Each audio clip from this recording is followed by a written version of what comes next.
The Big Short movie summary. The Big Short movie begins with a narrative by Ryan Gosling's character Jared Vennett, who provides a somewhat sardonic introduction to the ostensibly dull world of banking. However, this setup is the prelude to The Big Short movie summary that unfolds an engrossing and complex story. The plot gains momentum with the invention of mortgage-backed securities by Louis Ranieri, a scheme designed for larger profits with seemingly lower risks, under the assumption that people would reliably pay their mortgages. This was a success for bankers, but then came the year 2008 when the financial crisis occurred. We then are introduced to Michael Burry, played by Christian Bale. He was a hedge fund millionaire who has a glassed eye. Michael Burry suspected on why the housing market went up when the tech bubble burst in 2001. He hires an analyst and tells him to conduct a list of the top 20 selling mortgage bonds. Mark Baum is another protagonist in this movie. This character is played by Steve Carell.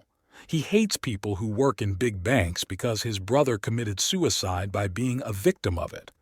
His wife Cynthia, played by Marisa Tomei, really wants for Mark to quit because she thinks it's not healthy for him to work in such a damaged working environment and because of the fact that his brother suicide as a result of it. In the meantime, Michael Burry takes a look at the list of the top 20 selling mortgage bonds. He realizes that the housing market is backed by high-risk loans to clients who have fewer returns, and then decides what he can bet against and have a profit from the housing market. Burry then goes to different banks, in which he mentions that the bonds will fail and to create a credit default swap market. The bankers thought he was crazy, and they were in complete disagreement. They thought that the bonds were secure. Vennett, Ryan Gosling, learns about Burry's, Christian Bale, dealings and then meets with Baum and his team of investors to propose the idea of the credit default swap. After Vennett leaves, Baum and his team consider what Vennett presented very seriously. Then we are presented with Charlie Geller and Jamie Shipley, who are two hopeful investors that wanted to meet someone from J.P. Morgan Chase. But these two don't have an ISDA agreement which limits them. They listen to pitch from Vennett on how the housing market was a bubble and decide bet against the housing market as well. They do this with the help of Ben Rickard, played by Brad Pitt, a retired trader. By the start of 2007, it is reported that mortgage fraud had reached a new maximum. Risk advisors tell Baum and his team to give up their swaps. Baum makes Daniel tell them to go to hell.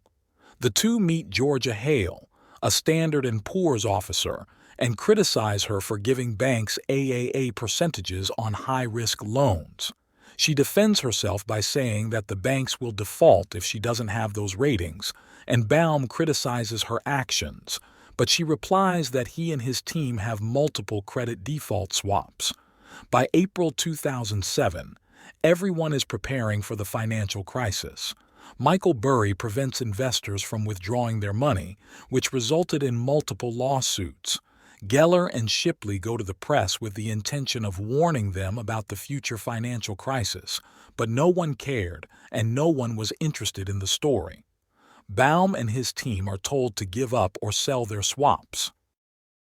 As predicted, in 2008, the market economy collapsed, but everyone involved in the shorts has benefited greatly from the swaps, although none of them are proud of it.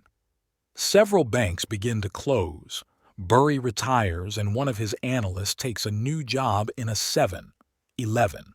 Geller and Shipley have lost faith in the system. Daniel then tells Baum that he can sell his financial swaps, but Baum believes he will do as bad as banks, although Daniel says otherwise. Baum then tells him to sell them all. The movie ends with the final text that reads that $5 trillion from real estate values, pension funds, 401k savings and bonds had disappeared after the crisis. 8 million people lost their jobs, 6 million lost their homes, and that was only in the United States. Charlie Geller and Jamie Shipley, the two young investors, attempted to sue the rating agencies but were laughed at. Ben Rickert lives with his wife on an orchard. Michael Burry contacted the government several times to see if they wanted to know how he predicted the collapse. Nobody answered, but he was questioned by the FBI 4 times. He now only invests in water.